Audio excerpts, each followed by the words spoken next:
Into the night, I raise my hand to the fire, but it's no use, 'cause you can't stop it from shining through.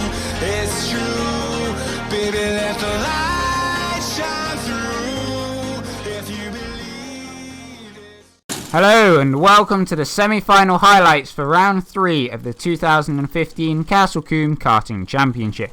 We have a very strong entry of 33 drivers for this round. There will be 7 semi-finals, with the winner of each semi-final plus the fastest second place driver making it through into the grand final. And here we have the grid for the first semi-final, with Michael Seaborn on pole position and Ben Winter alongside him.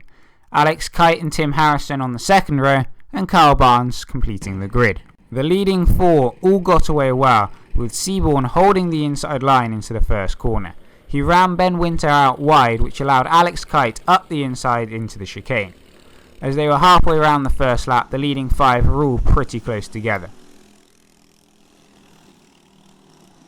However, Alex Kite and Michael Seaborn were able to break away from the rest of the field, with Tim Harrison challenging Ben Winter for third place. Michael Seaborn was able to open up a gap in the lead and went on to take a very dominant victory. Alex Kite came through to take second, and Ben Winter just held off Tim Harrison for third. Semi-final 2 has championship leader Dan Good on pole position, Ross Robertshaw second, James Arthur third, Johnny Wiseman fourth, and David Leonard fifth. Dan Good got a great start and led into the first corner. Ross Robertshaw and James Arthur went through the first corner side by side, but Ross Robertshaw just held the position. As they headed up to the top corner, Dan Good had opened up a little bit of a gap, with James Arthur looking to dive up the inside of Ross Robertshaw, and they exited the corner side by side with Johnny Wiseman, but Ross Robertshaw just held on to the position. All of the battling for second allowed Dan Good to open up a massive lead. James Arthur tried another move on Ross Robertshaw, but Ross was defending brilliantly, keeping James at bay. Dan Good went on to win the race by quite a way, with Ross Robertshaw just holding on to second ahead of James Arthur. Semi-final 3 has James Paramore and Tim Janes on the front row, Hugh Hegarty and Adam Vince on the second row, and Adam Tompkins completing the grid. James Paramore got the best start and led into the first corner.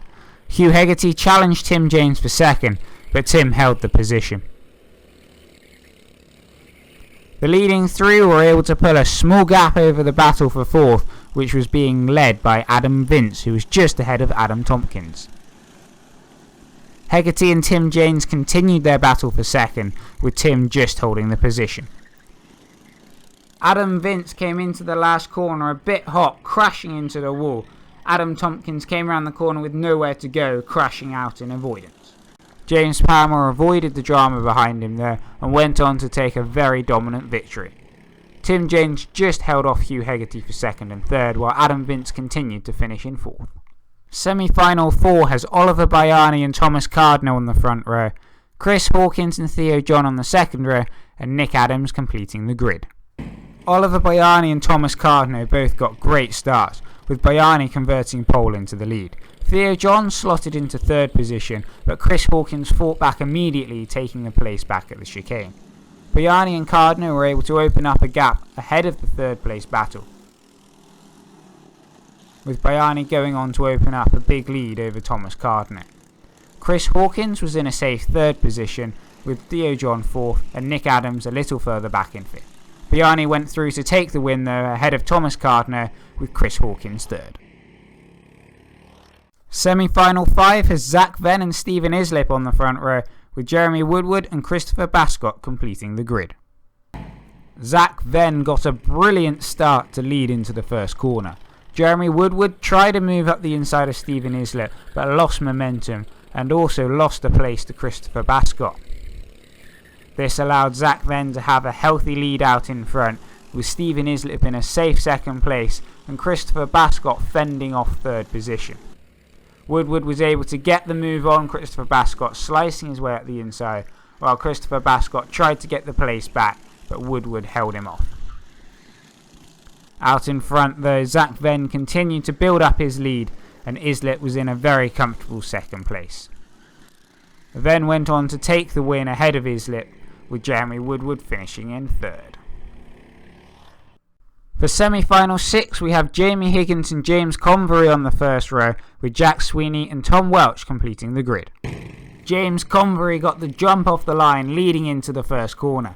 Jamie Higgins dived up the inside trying to take it back, got it sideways and lost momentum, also holding up Jack Sweeney and Tom Welch. That gave James Convery quite a big lead after just the first couple of corners. It didn't take long though for Jamie Higgins and Jack Sweeney to catch him back up. Jamie Higgins dived up the inside into the top corner but wasn't able to make it stick, and James Convery kept the lead.